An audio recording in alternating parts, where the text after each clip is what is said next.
think it's all been his fault. His offensive line hasn't given him much space. A loss results there.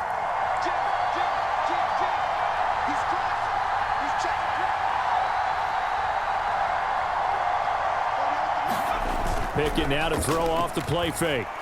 Looking deep downfield. Got a man, it's caught inside the 10. They're able to convert on third down, and that sets up a 1st and goal. The defense, they weren't fooled on that post route. They just couldn't make the play. And the offense definitely tried to fool them because you saw the other route combinations, didn't you? Anything that they were running trying to draw attention away from the deep part of the field, but still had it covered, yet they were able to come up with a nice play.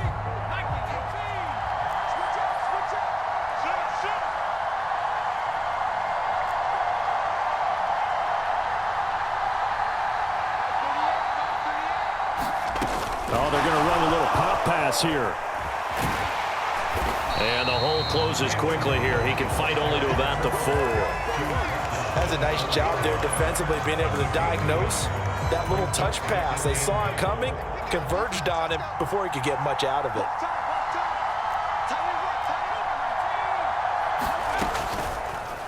On 2nd and goal, here's the option. And he's maybe going to get this back to the 4, but that's about all.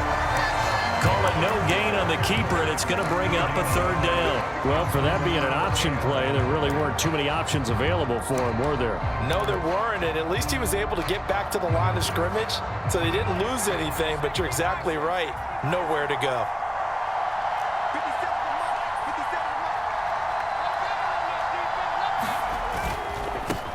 Give left side here for Nwangu.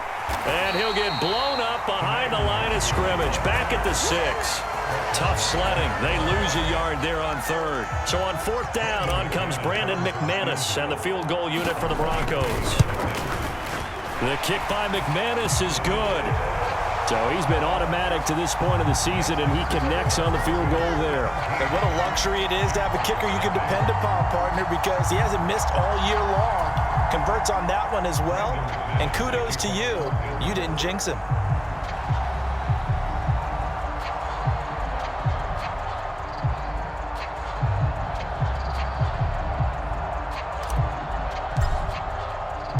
After splitting the uprights, McManus to kick it away. And this will not be returnable. It's out of the back of the end zone for a touchback. Jaguars come to the line to start their next drive. They're sort of seeing themselves spiral out of control. Let's see if they can get things back on track. And this is where the coach is walking that line of being... Launches deep. A jump ball, and this is caught. Hang on here. They declined that. So the yardage will stand. There has to be confusion coming from the bench to the field about what their intentions are, because you guarantee they want the penalty. Turn down that big yardage gained against them. Instead, they turn down the penalty, and the yardage stands. Yeah, boy, this defense again really making things tough on him as they stop him for no gain. Maybe I'm wrong, but it looked like even if he had opted to keep that, I don't think there was going to be much to gain. Seemed like it was perfectly defense. And know what they say? Those guys on the other side, they get paid too. Firing quickly, but it's incomplete. You can tell they wanted to get that ball downfield, but they had nothing working in the secondary, so he dropped it off to the running back. That one ended up incomplete. So now 3rd and 10, a big play to start the drive, but nothing since.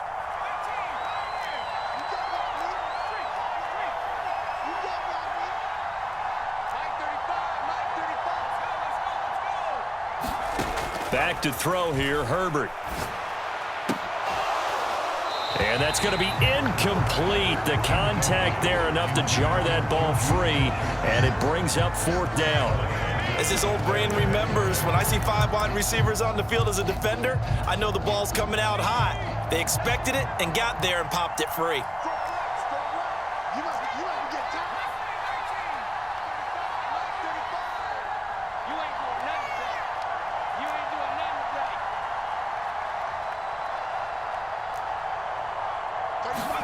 On 4th down, Herbert. And his pass is intercepted for the 4th time today. And the Broncos are going to get the ball back on the turnover as they hold on 4th down. Oh, and I saw the pressure coming at him. That just looked problematic. Hit him as he threw it, and the interception ensued. Let me pay homage to the man who stood in this spot before. He always talked about how much pressure is in the face of a guy. And Pickett lost it.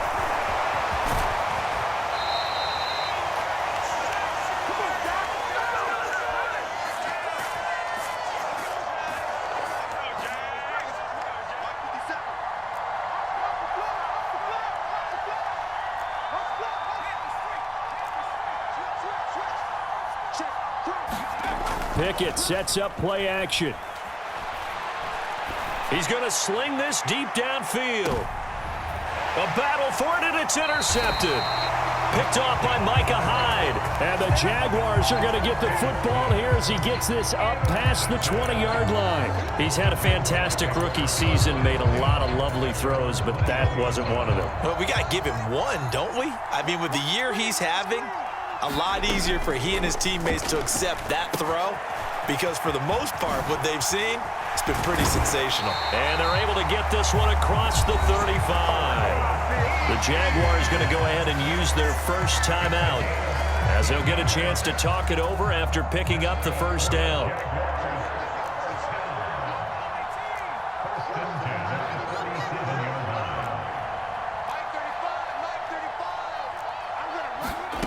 Now Herbert with it, looking to pass. That's taken in by Duvernay. And he'll be out of bounds, but able to get it up past the 45. 10 yards there, good enough for a Jags first down. Now that's the kind of big play you'd like to see. This first half, it hasn't gone their way, and they could use a shot in the arm, something to perk them up a bit. And they get one here in the passing game. On 1st and 10, Herbert going top shelf for Smith-Schuster. And my goodness, another interception. Picked off by Caleb Farley. And the Broncos will take over here at their own 14-yard line. I think you and I were a little surprised back earlier in the game when he threw his 2nd interception. I mean, who would have thought a quarterback of his caliber picked now 5 times? It's beyond stunning to me because we're used to that with maybe a quarterback with less experience or less talent. But a quarterback of his caliber, I can't. And now this is intercepted. My goodness. Picked off by Micah Hyde. And the Jags are going to get it back here just past the 35. A tough adjustment to the NFL throughout his rookie season, and his problem with turnovers is only exacerbated by his early showing today. That's a couple for him here in this first half, and he's cleared the double-digit mark for the entire season. Now a pass that's taken in by Smith-Schuster. Now the Jags will use the 2nd of their timeouts as they'll get a chance to talk it over after picking up the first down. Herbert off of play action. He'll be brought down by the Broncos. It's a sack. He couldn't get rid of it. He takes a sack for a loss of 6 to bring up 2nd down. Another try after the first down sack. Herbert eluding the pressure right. And he'll protect himself at the end here as he winds up getting pretty decent yardage. Now the offense will burn their 3rd and final timeout as they'll stop it with just over 40 seconds to go in the first half.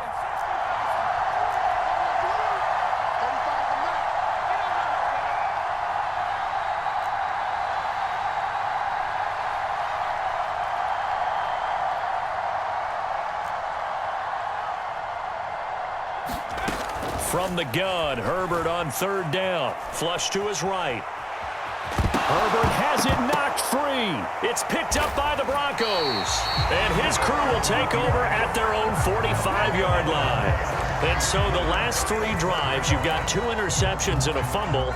I think we know why they're losing right now. Without question, and we've seen the evidence, just what you talked about there. If they take care of the football, number one, maybe they're not having this deficit. And number 2, maybe they actually have the lead. That's caught by his tight end, Gerald Everett. It'll go as a gain of 4, and that'll bring up 2nd down. And unless this is a quick incompletion, this is likely the last play here of this first half. Downfield and caught by Thornton. And all the way home for a Broncos score. Tyquan Thornton in the final seconds of the first half. And the Broncos will extend their lead here just before halftime.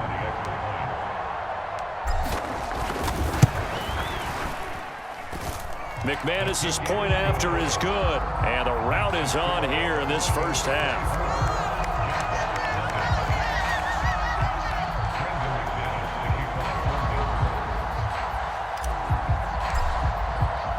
So still time for the kickoff here. 1 second to go in the half as this one is away.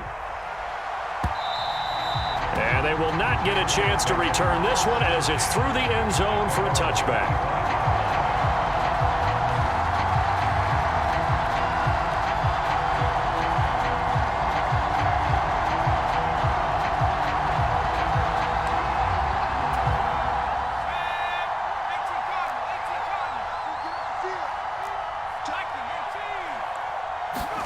The final shot before the break for Herbert.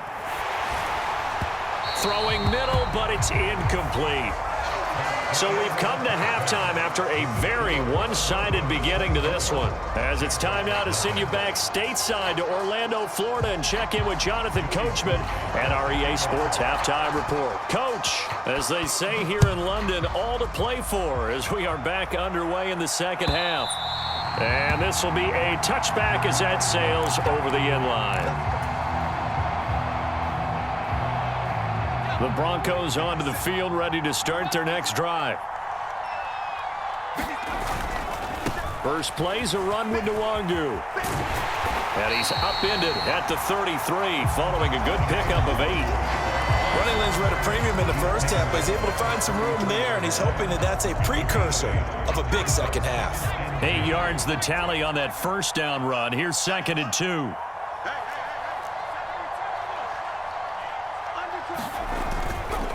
Another run now for Nwangu. Oh, he's got some breathing room. And he winds up getting this all the way down to the Jags' 31-yard line. 36 yards on the play. Well, you certainly have to give a little credit here because they are playing this game now at their pace.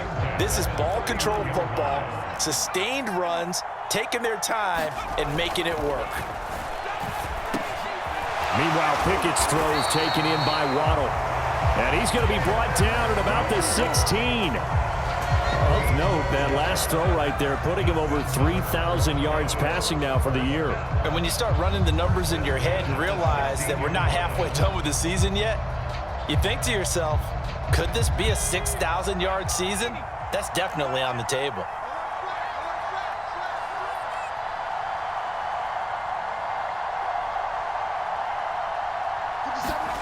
From the red zone now, they'll look to throw. And this is caught for a Bronco touchdown. Jalen Waddle, his 3rd touchdown of the game, number 19 on the year. And the Broncos take the opening kickoff of the 3rd quarter and drive right down the field to extend their lead. Extra point from McManus is good. And the lead grows even larger here in the 3rd quarter.